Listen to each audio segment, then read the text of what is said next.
मराठी सिनेसृष्टीला ज्यांच्या नावाने ओळखलं जातं, ज्यांच्या कारकिर्दीतून धडे घेत अनेक कलाकार घडले, अशा अशोक मामांबद्दल सांगावं तेवढं कमीच.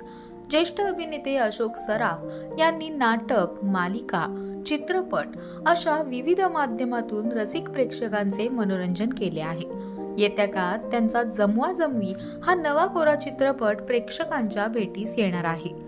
या चित्रपटात अशोक सराफ आणि अभिनेत्री वंदना गुप्ते मुख्य भूमिकेत आहेत. या चित्रपटाच्या निमित्ताने एका मुलाखतीत अशोक मामांनी हमीदाबाईची कोठी या नाटकाच्या प्रयोगावेळी घडलेला एक धक्कादायक किस्सा सांगितला. ते म्हणाले, हमीदाबाईची कोठी या नाटकाचा प्रयोग एका मिलमध्ये आयोजित करण्यात आला होता. तिथे स्टेज नसल्याने एका चौथऱ्यावर सेट लावला होता. कोठीवरच्या बायका कशा खाली बसतात, त्यामुळे हे संपूर्ण नाटक त्या स्टेजवर बसूनच करायचं होतं. पण तो प्रॉपर रंगमंच नव्हता आणि त्यामुळे मागच्या प्रेक्षकांना नाटक दिसत नव्हतं. त्यामुळे प्रेक्षक संतापले आणि गोंधळ करू लागले. एकूणच परिस्थिती पाहून ते नाटक लगेच थांबवण्यात आलं आणि पडदा टाकला गेला. प्रेक्षक संतापून विचारत होते की तुम्ही उभं राहून नाटक का करत नाही, पण ते नाटक कोठीवरचं होतं, मग उभं राहून कसं करणार. प्रेक्षक इतके संतापले की त्यांनी खुर्च्या मोडल्या, ट्यूबलाइट्स फोडल्या आणि झोपलेल्या ड्रायव्हरला बाहेर काढून मारलं. लोकांचा गोंधळ पाहून नाना पाटेकर मला घेऊन बाहेर पडले, कारण त्यांना परिस्थिती लक्षात आली होती.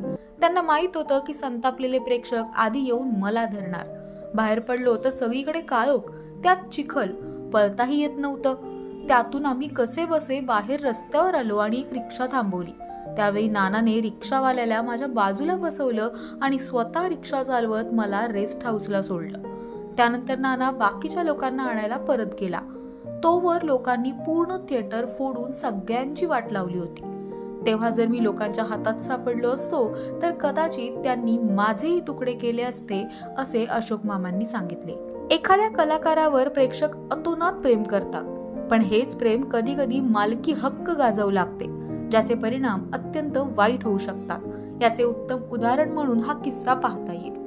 तुम्हाला याविषयी काय वाटतं हे आम्हाला कमेंट करून सांगा आणि मनोरंजन विश्वातील नवनवीन अपडेटसाठी ओनली मानिनीला सबस्क्राईब करा.